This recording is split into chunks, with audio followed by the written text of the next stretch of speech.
معه شهادة شهر وقال الله نعم قد أذنت لك فحبط الأمين إلى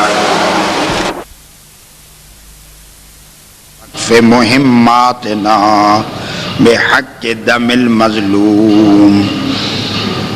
فقال علي عليه السلام اذم الله فضنا وصعدنا وكذلك شيعتنا فازوا وصعدوا في الدنيا والآخرة ورب الكعبة. اللهم صل على محمد وآل محمد. خدا بندہ تجھے اپنی عزت و جلال کا واسطہ، محمد اور محمد علیہ الصلاۃ والسلام کی پاک آل کا واسطہ، صاحبان حدیث کسا کی عزت، طہارت اور عصمت کا واسطہ، حدیث کسا کی قراءت اور تلاوت کلام اللہ المجید کی قراءت اور سماعت اپنی بارگاہ میں قبول و منظور فرما. ہم سب کو اس کا اجر کثیر عطا فرما. جس مقصد کے لیے یہ مقدس محفل منعقد ہوئی ہے، خداوندہ ہم سب کو اس مقصد میں کامیاب اور کامران فرما.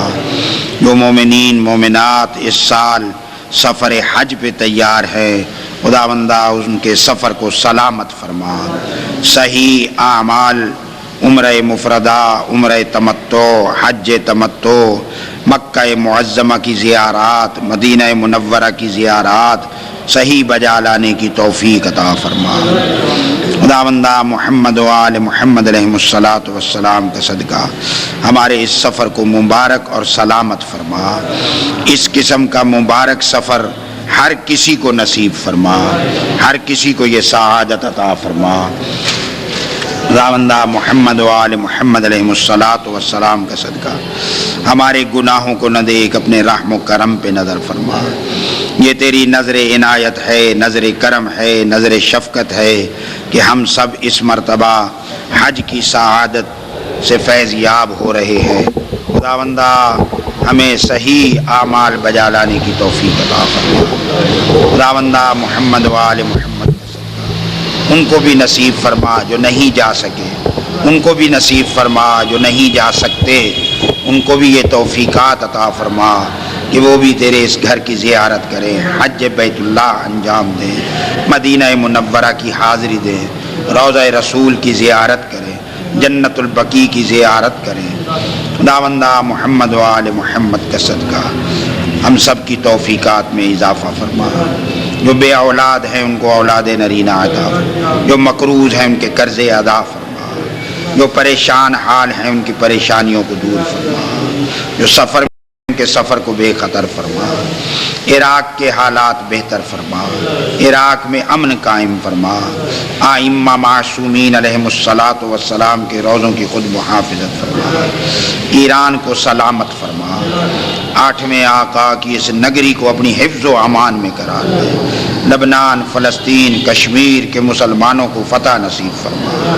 مسلمان جہاں کہیں آباد ہیں سب کو اپنی حفظ و امان میں قرار دے. آفات و بلیات سے محفوظ و معمون فرما. امام زمانہ علیہ الصلاۃ والسلام کی نظر شفقت عطا فرما. مولا کا جلد ظہور فرما. مولا کے قدموں کی زیارت نصیب فرما. مولا کے جان نثاروں میں شمار فرما. مولا کے قدموں میں درجہ شہادت جیسی سعادت نصیب فرما. ہم سب کی یہ سب دعائیں اور التجائیں اپنی بارگاہ میں قبول و منظور فرما. بحق محمد آلہ الطیبین الطاہرین المعصومین. اللہم صلی علی محمد آل محمد وعجل فرجہم وصحبہ. ابھی بس سے باہر آئیں گے، لاؤنج میں آپ کو بٹھایا جائے گا. وہاں یہ سسٹم نہیں ہے کہ میں آگے اور وہ بعد اور میں لائن کراس کر کے آگے. وہاں ڈیوٹی پہ بندے بیٹھے ہوتے ہیں، کھڑے ہوتے ہیں، جو ہر بندے کو آرام سے بٹھا دیتے ہیں لائن میں. ٹھیک ہے نا؟ تو آپ کو وہ ایک ایک دو دو کر کے، خواتین کی سائیڈ علیحدہ ہوتی ہے، مردوں کی سائیڈ علیحدہ ہوتی ہے. تو آپ آگے جائیں گے، وہاں آپ کے پاسپورٹ چیک ہوں گے، ویزا چیک ہوگا، اس پر سٹیمپ لگے گی انٹری کی کہ آپ سعودی عرب میں انٹر ہو گئے. پھر آپ باہر آئیں گے، آپ کا جو جہاں آپ نے ملتان میں سامان جمع کرایا تھا، یہ آپ کا سامان وہاں موجود ہوگا. اور سامان بھی یہ نہیں بکھرا پڑا ہوگا نا، بڑے منظم طریقے سے لائن میں آپ اپنے بیگوں کی شناخت کریں، اپنے اپنے بیگ اٹھائیں اور پھر آپ آ جائیں۔ پہلے تو یہ ہوتا تھا کہ سارا سامان کھولتے تھے، وہ سارا بیگ بالکل الٹا دیا، کھولا۔ اب یہ ہے کہ نہیں، یہاں چیکنگ اچھی خاصی ہو جاتی ہے، جب یہ کلیئر کر دیتے ہیں تو وہ اب تیسرا سال ہے کہ سامان مشین سے گزارتے ہیں، بس اس کے بعد آپ لے جائیں۔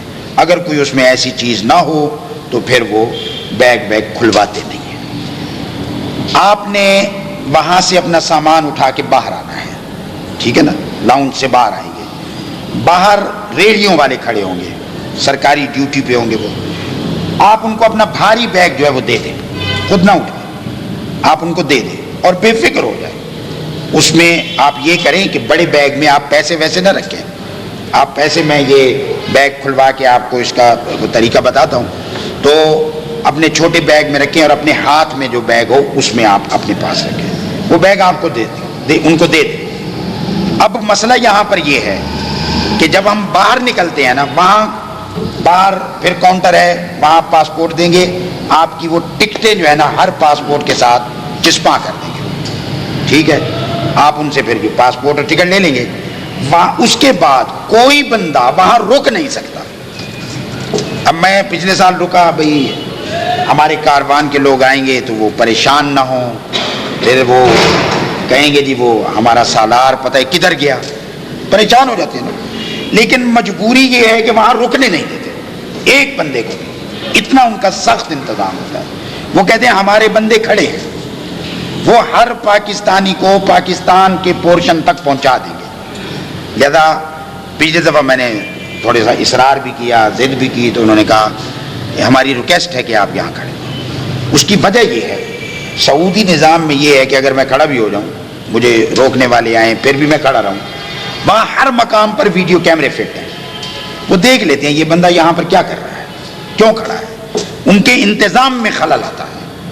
لہذا اگر میں وہاں نہ رکوں تو آپ پریشان نہ ہوں، آپ اپنا سامان ریڑھی پہ رکھوا کے، ریڑھی ابھی نہیں چلی آپ چل پڑیں، آپ کا سامان وہاں پہنچ جائے گا جہاں آپ بیٹھے ہوں، کیوں کہ وہاں پر ہر ملک کے پورشن علیحدہ علیحدہ بنے ہوئے ہیں۔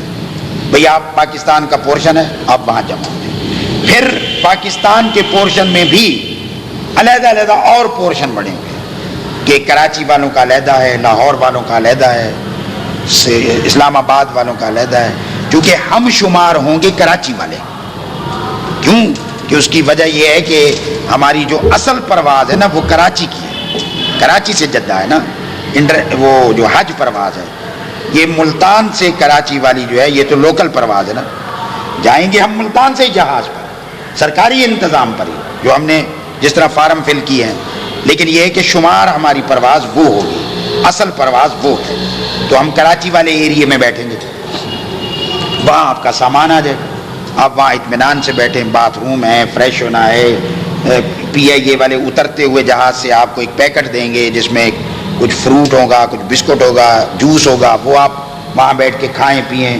4 گھنٹے کے سفر کے بعد بندہ تھکا ہوا ہوتا ہے تو تھوڑا سا ریسٹ بھی، اور پھر جہاز کے چکر بھی ہوتے ہیں، ذرا بیٹھ کے بھی پتہ چلتا ہے کہ ابھی ہم اڑ رہے ہیں، تو اس کے بعد ہم یہ رپورٹ کر دیں گے جی ہم پہنچ گئے ہیں، ہمارے پاسپورٹوں پر سٹیکر لگیں گے معلم کے نمبر کے، ابھی معلم کا پتہ نہیں ہے، الاٹمنٹ نہیں ہوئی ہے، تو میں انشاءاللہ انہی 1-2 دنوں میں پھر اسلام آباد جا رہا ہوں۔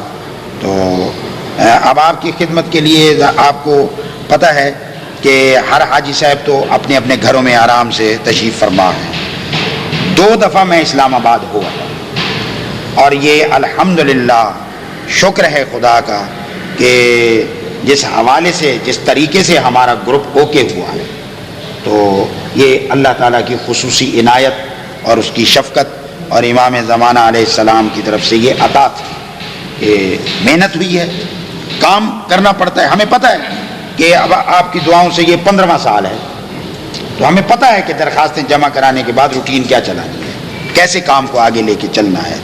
ہم نے کسی حاجی صاحب کو کوئی تکلیف تو نہیں دی کہ جی آپ ہمارے ساتھ اسلام آباد چلیں، لاہور چلیں، نہیں، یہ بحمد اللہ رب العالمین یہ سارے کام جو ہیں وہ ہو گئے. اللہ تعالیٰ ہر کسی کو یہ سعادت نصیب فرمائے. صلوات پڑھیں. اب پھر وہ ہمیں بس دے دیں گے. میں نے آپ کو کہا نا کہ بس کے متعلق صرف ہم نے رپورٹ کرنی ہوتی ہے, بس انہوں نے دینی. وہ ان کا اپنا آپ دیکھیں گے وہاں پر کتنا ان کا انتظام ہے بڑا منظم طریقے سے. تو وہ بس میں جب ہمیں بٹھائیں گے تو گیٹ پہ ایک آدمی کھڑا ہوگا جو ایک ایک آدمی اور ایک ایک خاتون سے ان کا پاسپورٹ لے لے گا. آپ ان کو دے دیں, آپ ان کو دے دیں. آپ نے نہیں رکھنا اپنے پاس رکھنا جرم ہے پاسپورٹ. آپ ان کو دے دیں, وہ آپ کے پاس پوری بس کے پاسپورٹ اکٹھے کر کے اس کو پیکٹ میں ڈال کے ڈرائیور کو دے دے گا. وہ ڈرائیور آپ کے پاسپورٹ آپ کے معلم کے دفتر میں جمع کرا دے گا. اس میں کوئی مسئلہ ہی نہیں ہے, پوری سیکورٹی. آپ کا پاسپورٹ ضائع نہیں ہوتا. ٹکٹ نہ لگائیں اس میں. جہاز کی جو ٹکٹ ہے نا, واپسی کی ٹکٹ آپ کے پاس موجود ہے, وہ ٹکٹ اس میں نہ رکھیں, وہ اپنے پاس رکھیں. وہ ہم مکہ پہنچ کے سب کی ٹکٹیں جمع کر کے تو وہ ہم سیف میں رکھوا دیتے ہیں, خدا نہ خواستہ کسی کی ٹکٹ گم نہ ہو جائے. ویسے آپ یہاں سے چلتے ہوئے اپنے پاسپورٹ کی ایک آدھ فوٹو کاپی, ٹکٹ کی ایک آدھ فوٹو کاپی, یہ ان خصوصی, اور جو ٹریول چیکوں کا آپ کو ووچر ملے گا اس کی فوٹو کاپی, وہ آپ اپنے پاس 2-3 کرا کے نا ایک بڑے بیگ میں رکھ دیں, ایک چھوٹے بیگ میں رکھ دیں, ایک سیٹ ہاتھ والے بیگ میں رکھ دیں. ٹھیک ہے نا, یہ اس طرح تقسیم کر کے رکھ دیں. یہ ایک اچھا طریقہ ہوتا ہے, سسٹم ہوتا ہے. بہرحال اب بسیں چل پڑیں گی جدہ سے, بسیں. اور جدہ, اچھا یہ بھی میں آپ کو بتا دوں, یہاں تھوڑا سا ایک نقطہ آپ کے لیے واضح کر دوں کہ ابھی یہ کنفرم نہیں ہے کہ ہم کراچی سے جدہ جائیں گے یا مدینہ جائیں گے, کیونکہ پچھلے سال سے گورنمنٹ نے ایک سسٹم شروع کیا ہے. پچھلے سال بھی کئی حاجیوں کو مدینے پہنچایا تھا. پہلے یعنی پہنچایا مدینے تھا, لیکن واپسی جدہ سے تھی, کیونکہ جدہ مکے کے قریب ہے, واپسی جدہ سے تھی. تو اب بھی یہ خبریں آئی ہیں کہ اس سال بھی 23,000 حاجی ڈائریکٹ مدینہ پہنچائیں گے. ابھی یہ کنفرم نہیں ہے, تو یہ تو چونکہ ایک سرکاری شیڈول اور انتظام ہے, تو وہ انشاءاللہ آئے گا تو آپ کو ہر کسی کو یہیں سے ہی پتہ چل جائے گا. پھر ہم نے یہ طے کرنا ہے, اگر جدے جانا ہے تو احرام باندھیں گے, اگر نہیں جانا تو پھر مدینے جائیں گے, تو پھر تو احرام باندھنے کی ضرورت نہیں ہے. پھر اس وقت احرام باندھیں گے جب مدینے سے مکے آئیں گے. ٹھیک ہے نا. یہ اچھا, ہم کراچی سے اگر باندھیں گے اس کا طریقہ کار کیا ہے وہ سب آپ کو میں عرض کر دیتا ہوں. تو جدہ, اس کی بھی میں آپ کو وضاحت کر دوں کہ جدہ شہر کا نام ہے اور بہت بڑا شہر ہے سعودی عرب کا. جدہ کا لفظی معنی ہے دادی. جد کہتے ہیں دادی, دادے کو, نانے کو, اور عربی میں جدہ کہتے ہیں دادی اور نانی کو, دونوں کے لیے یہ جدہ کا لفظ. اب اس شہر کا نام جدہ کیوں ہے؟ اس لیے کہ وہاں پر کل انسانیت کی ماں دفن ہے. کون؟ جناب حوا, حضرت حوا, جو قیامت تک آنے والی نوع انسانیت کی ماں ہے, دادی ہے. اس لیے اس شہر کا نام ہے جدہ, دادی یعنی دادی کا شہر. اب ہم یہ تو بعد میں طے ہو جائے گا کہ جدہ جائیں گے یا مدینہ منورہ. ابھی ہم فرض کر لیتے ہیں بطور مثال, جو ہماری سابقہ روٹین بھی رہی ہے وہ یہ ہے کہ ہم جدہ سے اپنا کراچی سے سیدھے جدے گئے تھے. سابقہ روٹین جو ہے نا, آج تک ہم پہلے مدینہ نہیں گئے. اگر پہلے جائیں گے جدہ, ظاہر ہے کراچی سے احرام باندھنا پڑے گا. اس کے لیے میں طریقہ کار آپ کو بتاتا ہوں. تو عمرہ کر کے پھر 2-4 دن مکہ رہ کے پھر ہم جائیں گے مدینے. یہ تو نہیں اس طرح کی روانگی, سیدھی مدینے ہو وہ. اب ہم بطور مثال فرض کر لیتے ہیں کہ ہم کو کراچی سے جدہ جانا ہے, جو صاحب کا روٹین میں. احرام کی کیا صورت حال ہے, احرام کا طریقہ کار کیا؟ دیکھیے, احرام کا میں نے اس پمفلٹ میں بھی درج کیا ہے کہ احرام کا اولی, پہلا, اصلی شرعی حکم یہ ہے کہ احرام میقات سے باندھیں, لازم اور واجب ہے. میقات وہ مقامات ہیں کہ جہاں سے انبیاء، مرسلین، ائمہ طاہرین علیہم الصلاۃ والسلام نے عمرے یا حج کے کیا کیے؟ احرام۔ اب دیکھیے، اب سب میقاتوں کے بارے میں عرض کروں وقت بہت زیادہ لگ جائے گا۔ جب ہم جائیں گے نا کراچی سے جدہ، تو ہمارا راستے میں میقات پڑتا ہے یلملم، اس میں بھی درج کیا ہے یلملم، ٹھیک ہے نا۔ اب ہم تو ہوں گے جہاز میں، وہاں کوئی ایئرپورٹ بھی نہیں ہے کہ جہاز وہاں ہمیں احرام بندھوانے کے لیے اترے۔ وہ صرف اعلان کر دیتے ہیں بار بار کہ 1 گھنٹے بعد، آدھے گھنٹے بعد، 1.5 گھنٹے بعد ہم میقات سے گزریں گے، لہذا آپ احرام کی نیت کر لیں۔ اب دیکھیے کہ جہاز میں، جہاز تو برق رفتاری سے گزر جائے گا، ٹھیک ہے نا، تو جہاز میں کیسے احرام پہنیں، کیسے نیت کریں، کیسے تلبیہ پڑھیں، تو مشکل کام ہے۔ جہاز تو وہ ایک جس کی 1000 کلومیٹر فی گھنٹہ سپیڈ ہوتی ہے، تو وہ یلملم پہ کتنی دیر لگائے گا؟ 1 سیکنڈ لگائے گا، نکل جائے گا۔ ہمارے لیے مشکل، وہاں تو ہو گیا مشکل۔ اور کسی میقات سے بغیر احرام کے اس کو کراس کرنا حرام، حد حرم میں بغیر احرام کے داخل ہونا حرام، ٹھیک ہے۔ اب یہ یلملم والا مسئلہ ہو گیا کہ یہ ہم کیا کریں۔ اس کی ایک اور صورتیں ہیں کہ یا ہم جدہ سے سیدھے جوفے جائیں، جوفا میقات، لیکن وہاں کے کچھ انتظامی حالات ایسے ہیں کہ ذرا جوفا جانے کے لیے بہت ساری مشکلات ہوتی ہیں، اور اس کے لیے پھر ایکسٹرا کرایہ دینا پڑتا ہے، مثلا 150-200 ریال فی کس کرایہ دینا پڑتا ہے جوفے جانے کے لیے۔ اور اگر آپ جوفا جائیں تو آپ کو یہ سعادت بھی نصیب ہوگی کہ میدان غدیر بھی وہی ہے۔ ہم ایک دفعہ گئے تھے، جب میں پہلے حج پہ گیا تھا سن 1986 میں، تو جوفا گئے تھے 12۔ اب یہ اس کے لیے بھی تھوڑے سے مشکلات ہیں۔ تیسرا حل وہی ہے جو میں نے پہلے آپ کو بتا دیا، کیا کہ کراچی سے سیدھے مدینے چلے جائیں، ٹھیک ہے، وہ تو بات ہی ختم ہو گئی، احرام والا مسئلہ ہی حل ہو گیا۔ یہ طریقہ ہے۔ اب اگر نہ حکومت ہمیں انتظام ہمیں نہ لے کے جائے تو ہم تو نہیں جا سکتے، مجبور ہیں، تو پھر اس کا ایک آخری حل ہے، آخری حل۔ اب ظاہر ہے کہ شریعت ہمارے لیے ہر اس جگہ پہ حل نکالتی ہے جو مشکل جگہ، تو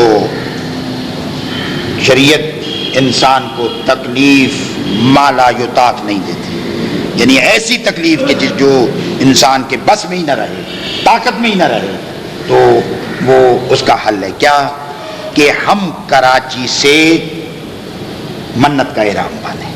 اب منت کہاں سے مانیں، منت کیسے مانیں، اس کا بھی ایک طریقہ کار، کیا یہی ملتان سے چلتے ہوئے جب آپ امیگریشن کے سارے کام پورے کر لیں گے تو آپ کو منت، کیونکہ یہی پتہ چل جائے گا نا کہ ہم نے جدے جا رہے ہیں یا مدینے جا رہے ہیں۔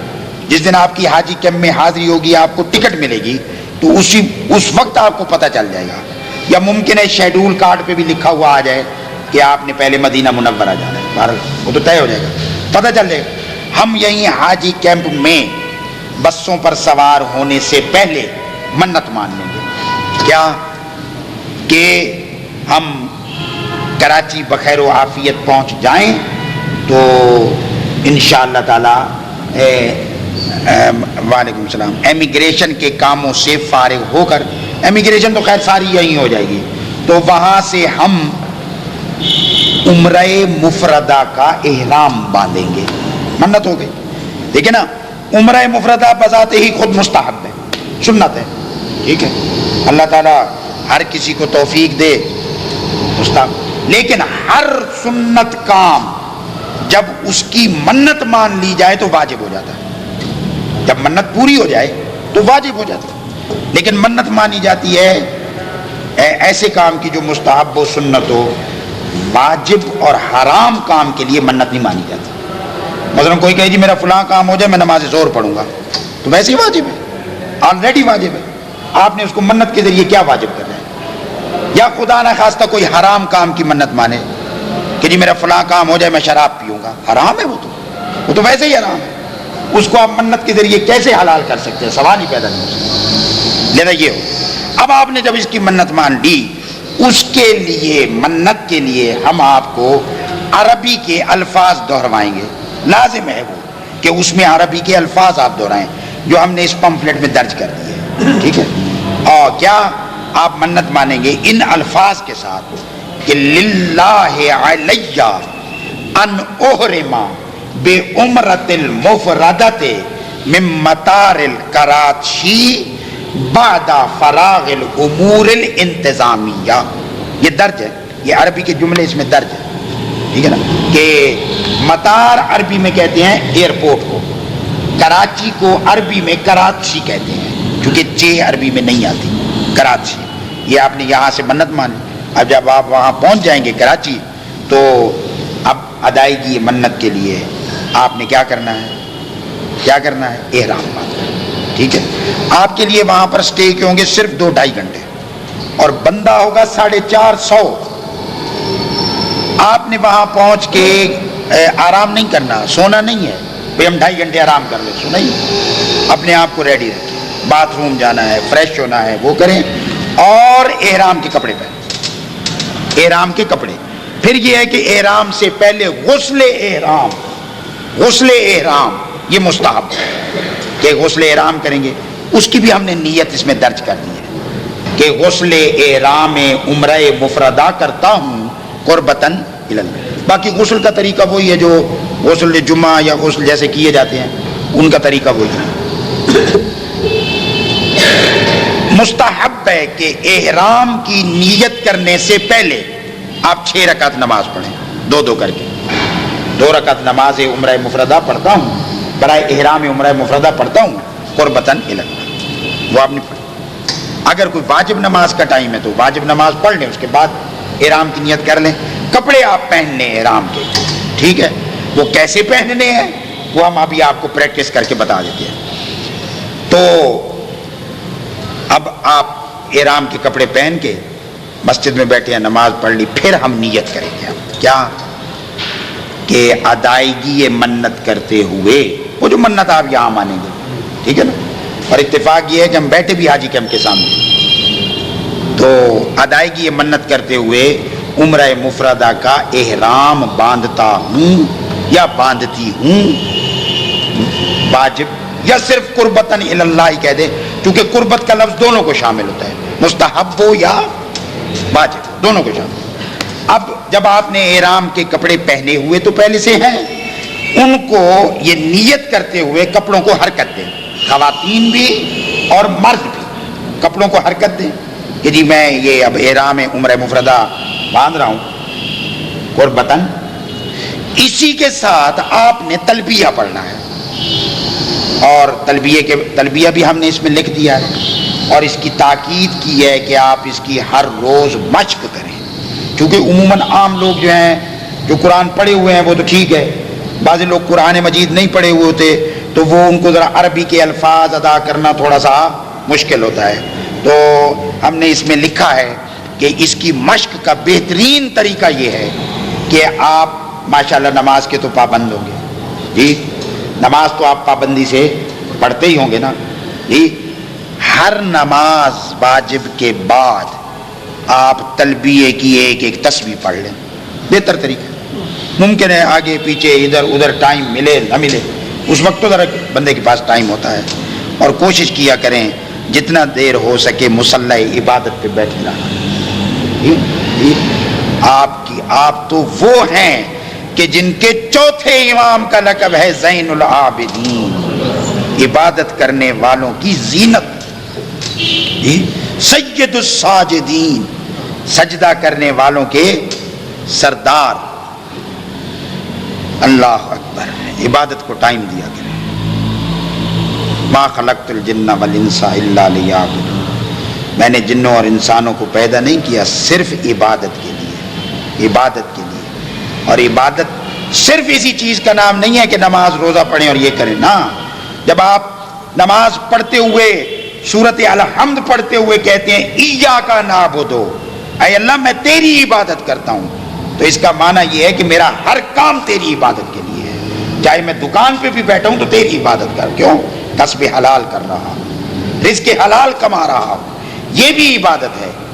اگر ایک درزی کپڑا سیتے ہوئے اجرت تو اس کو ملے گی، سلام، سوٹ سیے گا تو اس کو اجرت تو ملے گی، لیکن نیت یہ کر لے کہ یہ کپڑا پہن کے یہ بندہ نماز پڑھے گا تو اس کو اس نیت کا بھی کیا ملے گا؟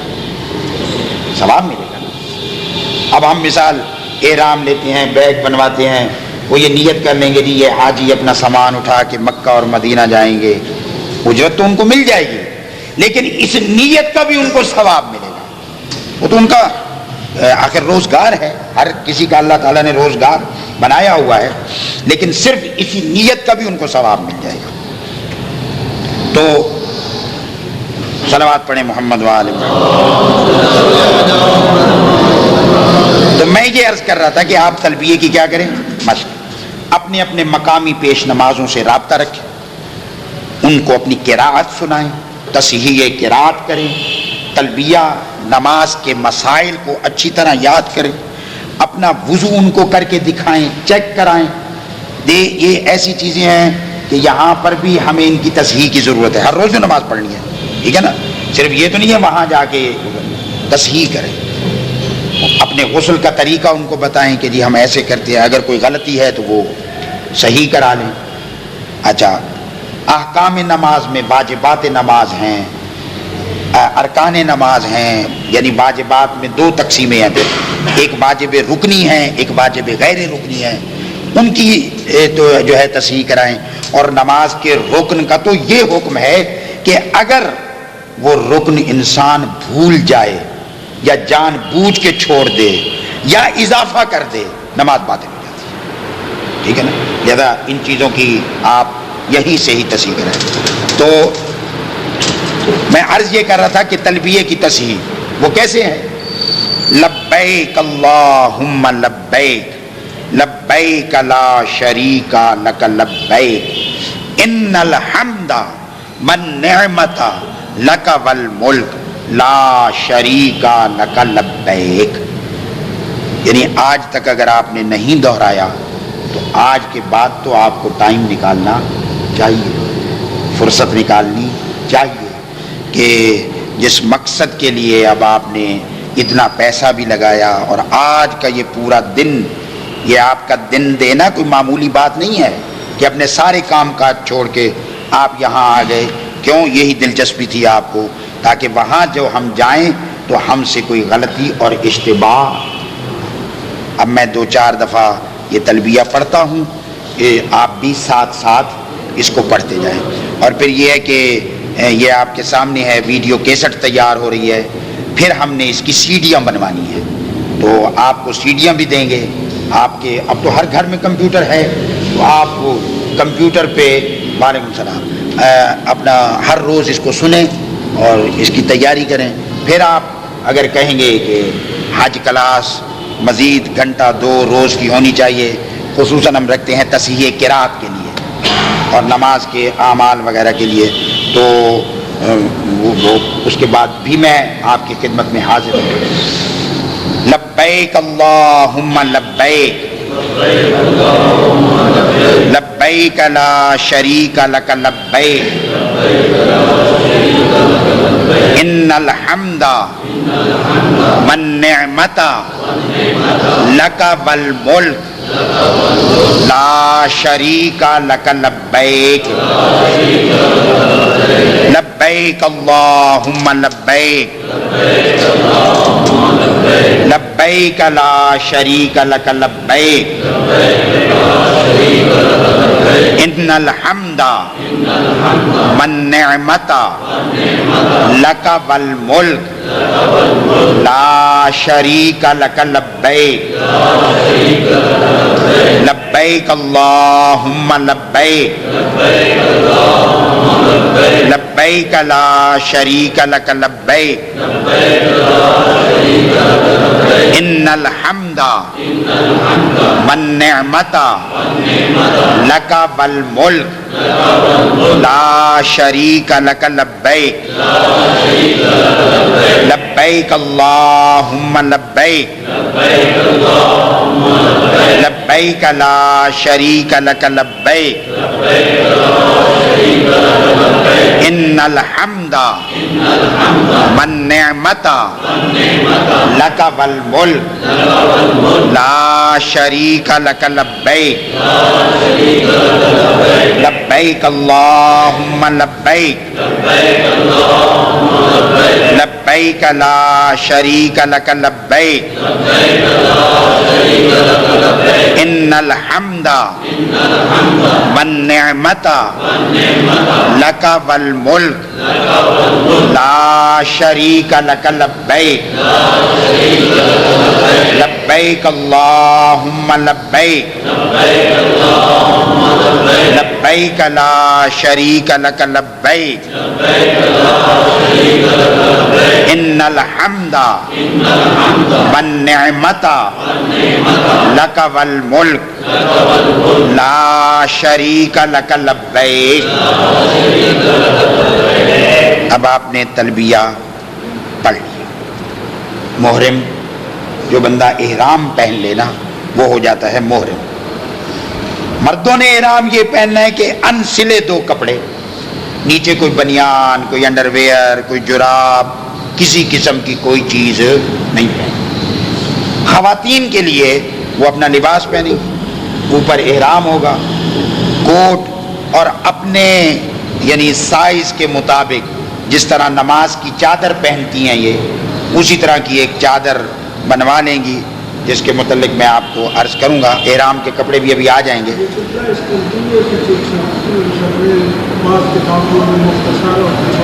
ہاں وہ اس میں ہے، چونکہ وہ تفصیل ہے. واجب جو ہے وہ یہی ہے. اگر اس کو ہم چونکہ کتابوں میں ہے ان کو بھی اگر دوہرا لیں پڑھ لیں تو وہ بھی بہتر ہے. لیکن اگر یہ اتنا پڑھ لیا جائے، ایک مرتبہ ہی پڑھ لیا جائے صحیح، تو وہ واجب ہے. اور اس کی مستحب صورتیں جو ہیں وہ اور بھی ہیں، تو وہ بھی انشاءاللہ جو آپ کو کتابیں مہیا کریں گے. کتاب صلوات پڑھیں. احکام حج مولانا محمد حسین اکبر صاحب کی ہے، اور اس میں تمام مجتہدین کے فتاوی کے مطابق مسائل حج درج ہیں. اس کتاب کا ایک فائدہ ہے کہ بنام حج کتاب میں حدیث قصہ بھی ہے، دعائے توسل بھی ہے، زیارت امام حسین علیہ السلام بھی ہے. یہ سب چیزیں بنام حج کتاب میں موجود ہیں. کیونکہ علیحدہ علیحدہ لے جائیں نا تو وہ نہیں جانے دیتے، تو اس کتاب کی یہ خوبی ہے، لہذا اس لیے ہم ہر سال وہی منگواتے ہیں. ابھی میں نے ان سے رابطہ کیا تھا، انہوں نے کہا جی پرنٹ ہو رہی ہے، انشاءاللہ جیسے ہی وہ پرنٹ ہو گئی وہ ہم آپ کو بھیج دیں گے. تو وہ انشاءاللہ روانگی سے بہت پہلے ہم آپ کو مہیا کر دیں گے. لیکن یہ جو پمفلٹ ہم آپ کو دے رہے ہیں نا، اس میں جیسے میں نے عرض کیا ہے کہ حج کا خلاصہ جو ہے وہ درج ہے. جی بسم اللہ. جی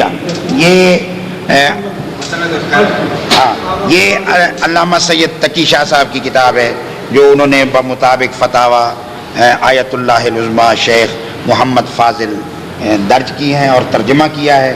اس میں بھی ماشاءاللہ بہت علمی مواد ہے، اور اس میں بھی سب کچھ ہے، حدیث قصہ بھی ہے. اچھا ٹھیک، تو انشاءاللہ پھر یہ بھی ہم آپ کو مہیا کرا دیں گے. تو اب یہاں تک جو میں نے آپ کی خدمت میں گزارشات کی ہیں، اس کے متعلق آپ کا کوئی سوال ہو، کوئی وضاحت طلب کرنی ہو، آپ نے کوئی سوال کرنا ہو. انتظامی امور میں نے عرض کیے، کچھ یہ فقہ کے مسائل چونکہ اب شروع کیے ہیں.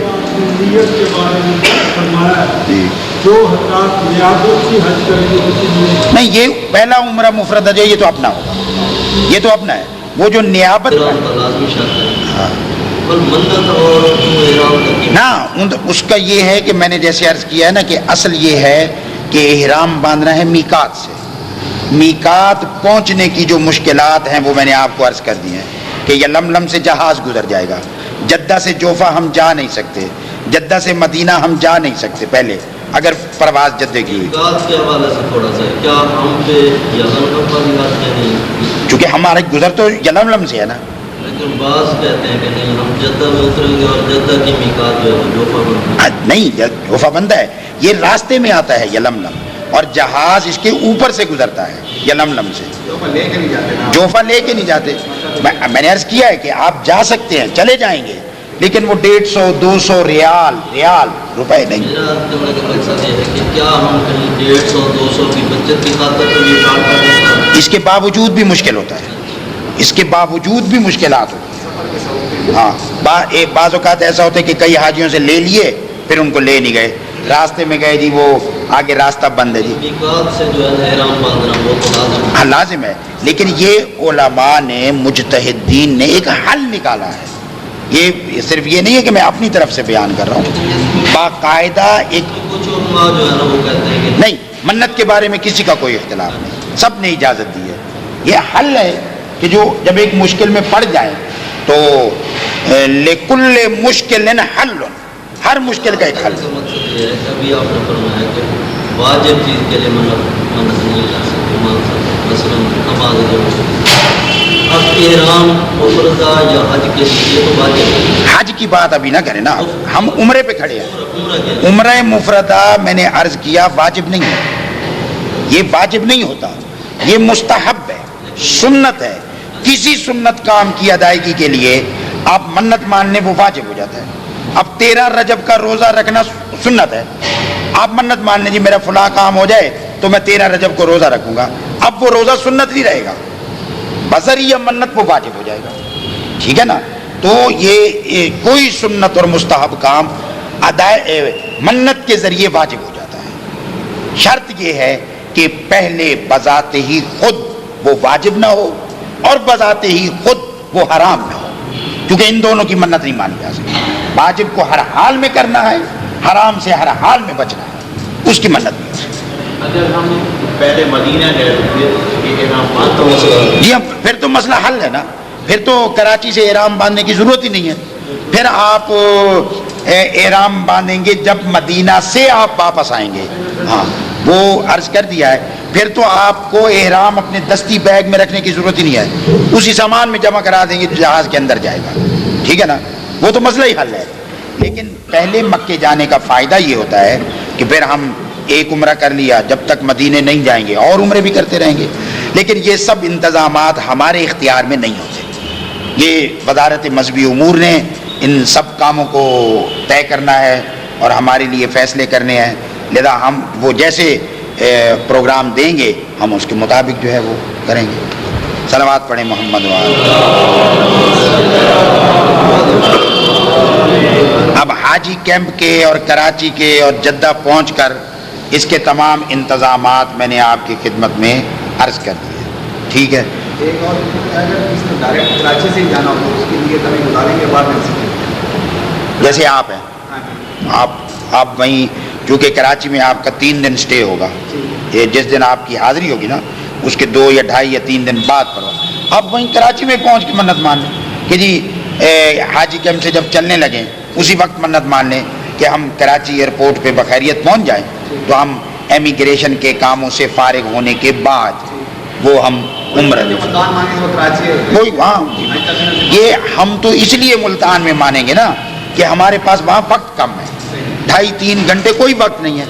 یہ آپ کے پاس تو 2.5-3 دن ہوں گے، تو آپ کے لیے تو مسئلہ ہے. ویسے بھی آپ یہاں سے بھی مان لیں پھر بھی کوئی حرج نہیں ہے، لیکن بہتر یہ وہیں کراچی. ہم کراچی سے پہل لیتے ہیں، ہاں لیکن نہ نیت کرتے ہیں نہ تلبیہ کرتے ہیں، اس خیال سے بھی ممکن ہے تو میں نے عرض کیا تھا کہ اتنا وقت یہ گھنٹہ یا 2 گھنٹے وہ آپ کی پرواز کے وقت پر منحصر ہے کہ اگر جیسے پچھلے سے پچھلے سال بھی ہمارے ساتھ ایسے ہوا تھا کہ ہماری پرواز کا ٹائم تھا 5 بجے، شام کو 5 بجے، غروب کا ٹائم تھا تقریباً پونے گھنٹے بعد.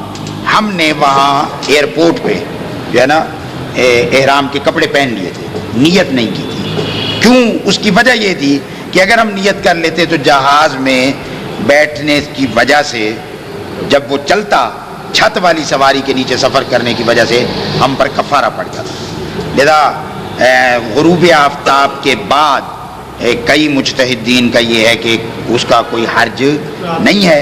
آیت اللہ محسن الحکیم علی اللہ مقامہ اور حافظ بشیر صاحب اور آیت اللہ خوئی قبلہ مرحوم کا یہ ہے کہ رات ہو دن ہو کفارہ پڑ جاتا ہے. آیت اللہ سیستانی یا آیت اللہ خامنائی ان کا یہ ہے کہ نہیں رات کا نہیں ہے. آیت اللہ فاضل کا بھی یہی ہے کہ رات کا نہیں ہے دن کا ہے. آپ جس مجتہد کے مقلد ہیں انہی کے فتویٰ کے مطابق آپ عمل فرمائیں گے. اور اس پمفلٹ میں بھی ہم نے خصوصی تاکید کی ہے کہ یہ ہم نے خلاصہ لکھا ہے, اس کے مسائل بہت تفصیلی ہیں, لہذا ہر مرحلے پر آپ علماء سے رابطہ رکھیں. یہ حج بہت حساس مسئلہ ہے, اور جیسے میں نے عرض کیا کہ ایران عراق آپ زیارات پہ جائیں, وہ سب کام سب زیارتیں مستحب ہیں, اس میں کوئی واجب نہیں ہے, الا یہ کہ وہی بات پھر آتی ہے کہ آپ منت مان لیں کہ میرا فلاں کام ہو جائے تو میں کربلا کی زیارت کروں گا. کتنے بس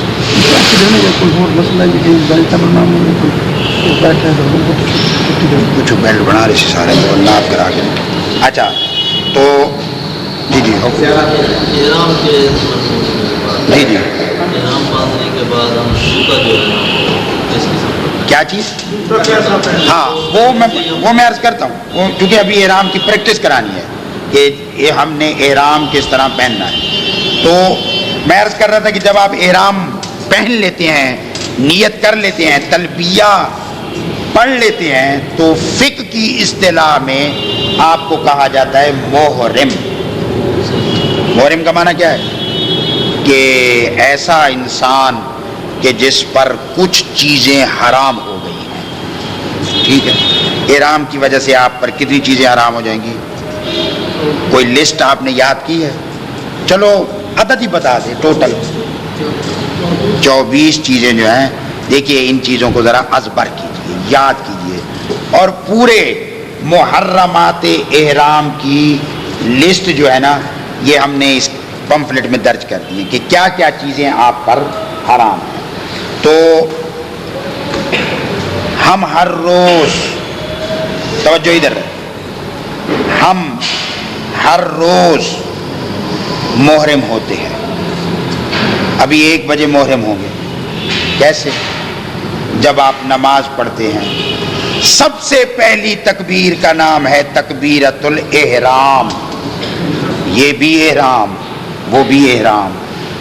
اس تکبیر کو تکبیرۃ الاحرام کیوں کہا گیا ہے؟ نماز کی کسی تکبیر کو تکبیرۃ الاحرام نہیں کہا گیا. پہلی تکبیر کہ جس سے نماز اسٹارٹ ہوتی ہے اس کا نام ہے تکبیرۃ الاحرام. احرام کا کیا معنی؟ وہی معنی جو یہاں معنی ہے کہ جس طرح اس احرام کی وجہ سے آپ پر کئی چیزیں حرام ہوتی ہیں, اسی طرح اس تکبیر سے بھی آپ پر کئی چیزیں حرام ہو جاتی ہیں. آپ پر قبلے سے منہ موڑنا حرام, کھانا حرام جب نماز کی تکبیر کہہ دی, پینا حرام, جی ہنسنا حرام, کہکا لگانا حرام.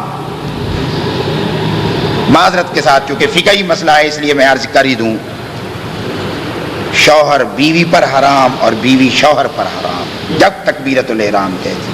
ٹھیک ہے نا, ٹھیک. اور جب یہ احرام باندھتے ہیں تو جب آپ تکسیر کریں گے تو محل ہو جائیں گے. نماز کے لیے محل کب ہوتے ہیں؟ نماز سے جب آپ سلام پڑھیں گے تو محل ہو جائیں گے. وہ سب چیزیں جو حرام ہوئی تھیں سلام پڑھنے کے بعد وہ سب کی سب چیزیں حلال ہو جائیں گی.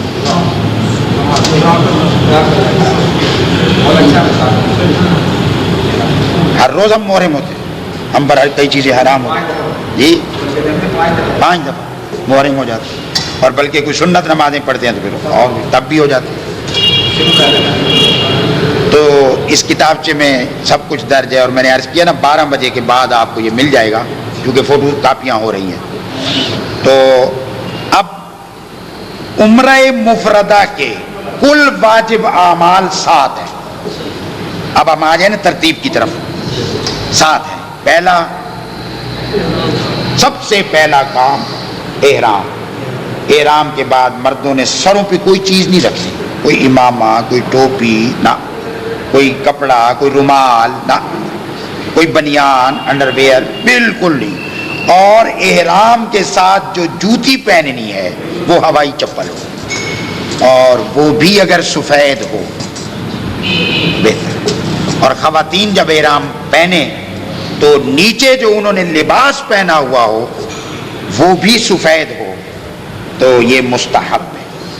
اب ہم آتے ہیں اس بات کی طرف کہ احرام ہم نے کیسے باندھنا ہے، احرام باندھنے کا طریقہ کار کیا ہے۔ احرام باندھیں گے، پھر اس کے بعد ہے طواف کرنے کا طریقہ، اس کی آپ کو پریکٹس کرائیں گے۔ پھر صفا و مروہ کیسے کرنا ہے اس کی پریکٹس کرائیں گے، اور انشاءاللہ تعالی آپ ایسی عقیدت سے یہاں بیٹھے ہوئے ہیں کہ پتہ چلے گا کہ یہیں بیٹھے بیٹھے آپ عمرہ کر رہے ہیں۔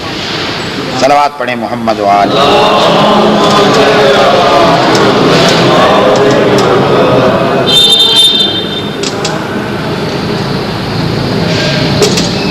اب دیکھیے یہ احرام کا کپڑا ہے انسلی چادر،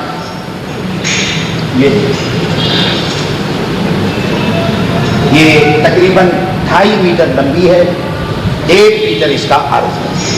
تو احرام کے جو کپڑے ہم نے وہ تیار کرائے ہیں وہ اسی طرح۔ آؤ مجھے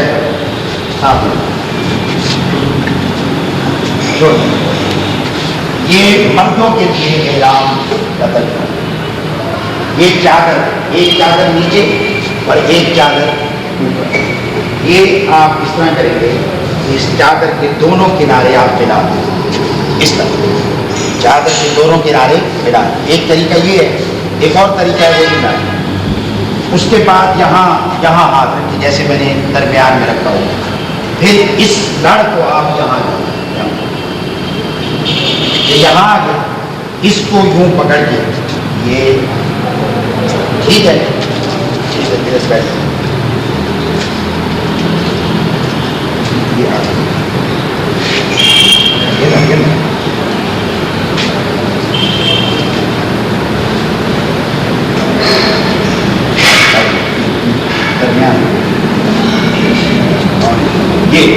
یہ یہاں آپ بیلٹ مار لیں، ٹھیک ہے۔ اس بیلٹ کا فائدہ یہ ہے کہ یہ نیچے والا احرام جو ہے یہ ٹائٹ، پھر اس بیلٹ کی یہ ٹھیک ہے نا، یہ طرف وہ سائز کیونکہ چھوٹا ہے اس بیلٹ کا، ہم نے جس بندے کا انتخاب کیا تو اس میں آپ اپنا کوئی ضروری کاغذ، کوئی چابی، کوئی وہ چیز یہ رکھ دیں۔ تو پھر یہ جو اوپر نکلا ہوا کپڑا ہے نا، اس کو آپ یہ یوں بیلٹ چھپ جائے گی، نیچے کرنے کے بعد پھر آپ اس کو یہاں سے کہ اس کے خلا میں جو یہ کپڑا آ جائے گا نا، تو اس سے احرام مزید ٹائٹ ہو جائے گا، مضبوط، ٹھیک ہے۔ کے ساتھ سلی چیز کے کوئی سلی ہوئی چیز مردوں نے اس کا کوئی، یہ بیلٹ بھی کپڑے کی نہ ہو، ٹھیک ہے نا، یہ اسی طرح ریکزین اس طرح، ٹھیک ہے نا، اس کے لیے کوئی مسئلہ بس بیلٹ۔ اچھا اب یہ ہے کہ یہ ایک کپڑا جو ہے آپ نے اوپر کا پہنا ہے مردوں کے لیے، اور یہ دائیں ہاتھ والا سائڈ جو ہے نا لاڑا، اس کو آپ نے یہ بائیں کندھے پہ ڈالا، بس یہ مردوں کا احرام۔ اب یہ آپ نہ سوچیں کہ میں نے امامہ بھی پہنا ہوا ہے، سلے ہوئے کپڑے بھی پہنے ہوئے، ابھی میں محرم تو نہیں ہو رہا۔ اور یہ ہمارے لیے کندھا باہر کرنا، یہ ہمارے لیے جو ہے نا وہ یہ اس طرح نہیں ہے کہ یوں پہنے، اور یہ الحمدللہ ہمارا یہ جو گروپ ہے نا، اتحاد بین المسلمین کا بھی مذہب ہے کہ ہمارے ہاں یہاں ہمارے نزدیک کوئی یہ تفریق نہیں ہوتی کہ شیعہ ہو، سنی ہو، جو کلمہ گو ہے، جو لا الہ الا اللہ محمد رسول اللہ، ہم اس کے خاطر ہیں۔ تو اتحاد بین المسلمین ایک دفعہ یہ پوری میں آ جائے نا، آپ ایک دفعہ امام اور تاجر پوری میں آ جائے یہ کس طرح یہ اوپر والا کپڑا جو ہے وہ کس طرح پہن، کندھا جو ہے یہ بھی اور یہ دونوں کندھے دھبے. ان کے ایک بتا ہاں نہیں، ان کا بھی یہ ہوتا ہے کہ بعض کہتے ہیں کہ کھلا ہوا ہو، بعض کا یہ ہے کہ طواف کے 3 چکروں تک تو کھلا ہوا ہو. یہ فقہ اہل سنت میں ہے اور 3 چکروں کے بعد کام ہے. فقہ جعفریہ میں یہ ہے کہ نہیں، دونوں کندھے جو ہیں وہ ڈھکے. اب یہ ہم نے احرام پہن لیا، تلبیہ پڑھ لیا، محرم ہو گئے، کراچی سے روانہ ہو گئے، جدے پہنچ گئے، بسوں میں بیٹھ کے مکے بھی پہنچ گئے. پہنچا دیے نا آپ مکہ معظمہ میں. مکہ معظمہ پہنچنے کے لیے صلوات پڑھ دیں.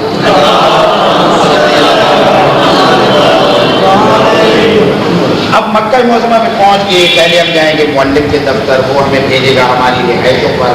وہاں مؤلف کی طرف سے کھانا پہنچ جاتا ہے، ٹھیک ہے نا.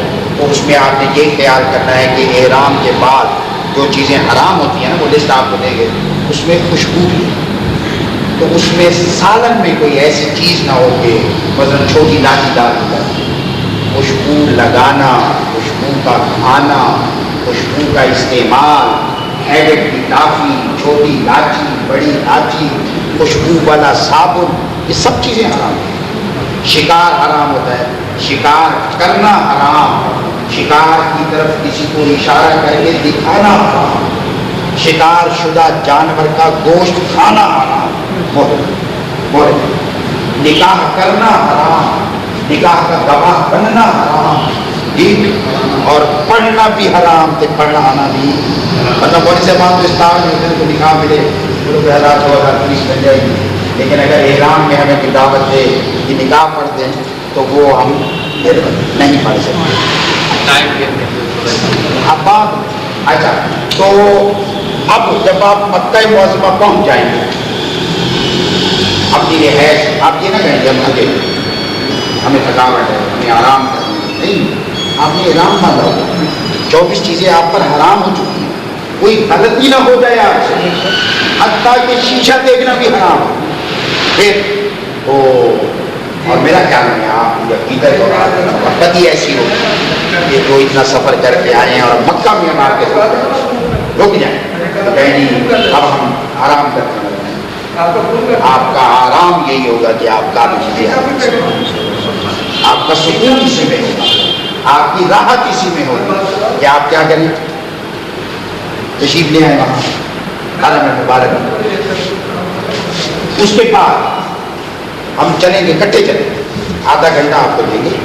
یدی آپ سامان نہ کیجیے، کھانا کھا لیں، وضو کر لیں، جی فریش ہو لیں آپ، تو پھر جو ہے آپ کیا کریں، آپ تیاری کریں. اور یہ قافلہ اب رواں دواں ہوگا کس کی طرف، کس کی طرف، حرم مبارک.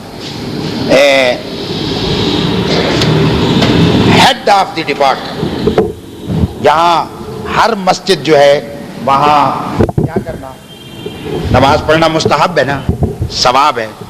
اور پھر اگر جامع مسجد میں نماز پڑھیں تو وہ ظاہر ہے اور اجر ہے.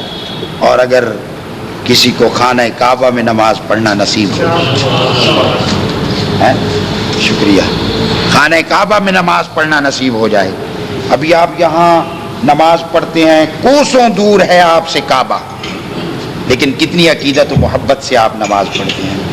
جب آپ ایسی جگہ پہ ہوں گے کہ ادھر آپ نماز پڑھ لیں، سامنے کعبہ ہے، کہ اللہ نے اپنے رحم و کرم سے آپ کو اپنے گھر کے کتنے قریب پہنچا دیا. آپ چاہیں بوسہ دیں، زیارت کریں، لیکن جس وقت آپ احرام کی حالت میں ہیں تو خانہ کعبہ کی دیوار کے قریب نہ جائیں.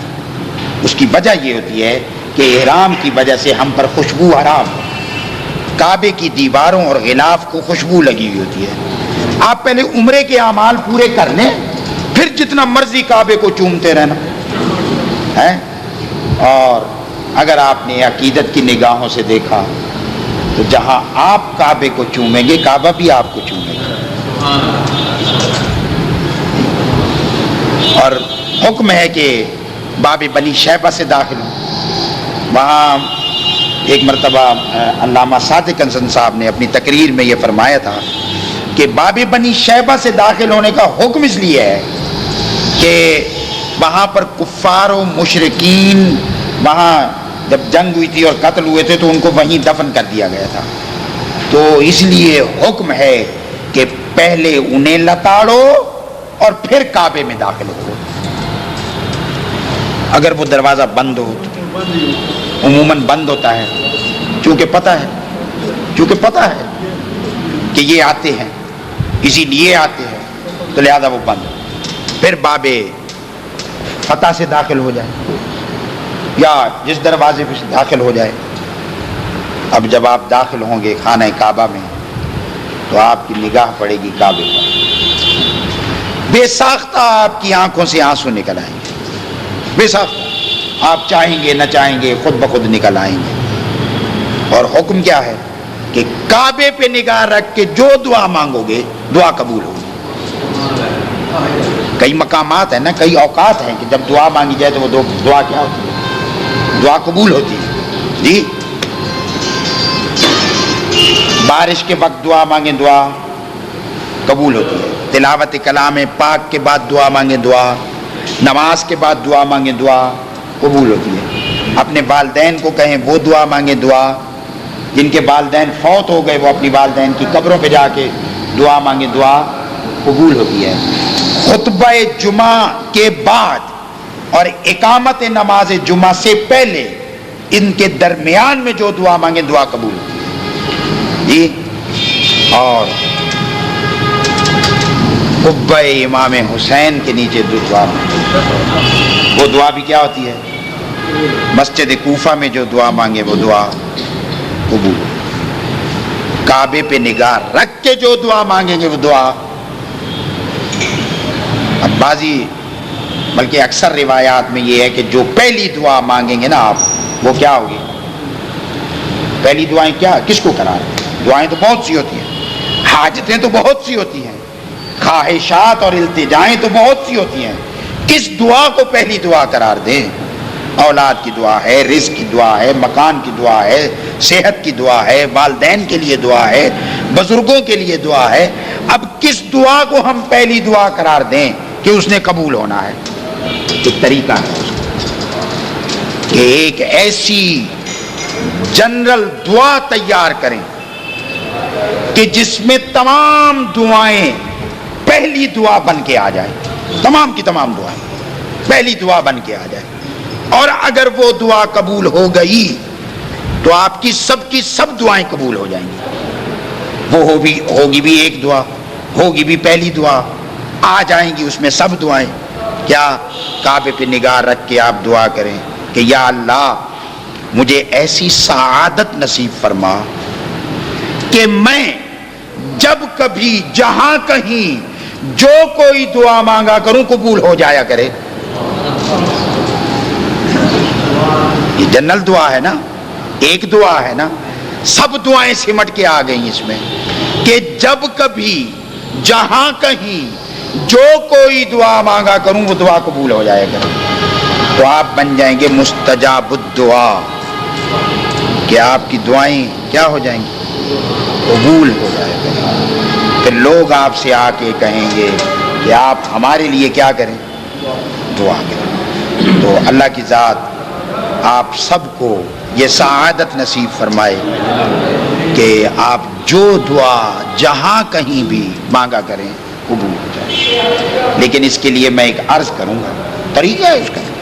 اگر آپ چاہتے ہیں کہ دعا قبول ہو, امیر المومنین علیہ الصلوۃ والسلام سے کسی نے پوچھا کہ یا علی دعا مانگتے ہیں دعا قبول نہیں, اس کا کوئی نسخہ بتا. مولا فرماتے ہیں دیکھو نسخہ میں دے دیتا ہوں, عمل تم کرو, بناؤ تم. میں علی گارنٹی دیتا ہوں کہ جو دعا مانگو گے دعا قبول ہوگی. جی مولا ارشاد حضرت فرماتے ہیں دو کام کرنے ہیں, زیادہ تکلیف نہیں ہے, دو کام کرنے ہیں. ایک کسب حلال اور دوسرا صدق مقال. جاؤ جو دعا مانگو گی دعا کرو. جو کماؤ، حلال کماؤ.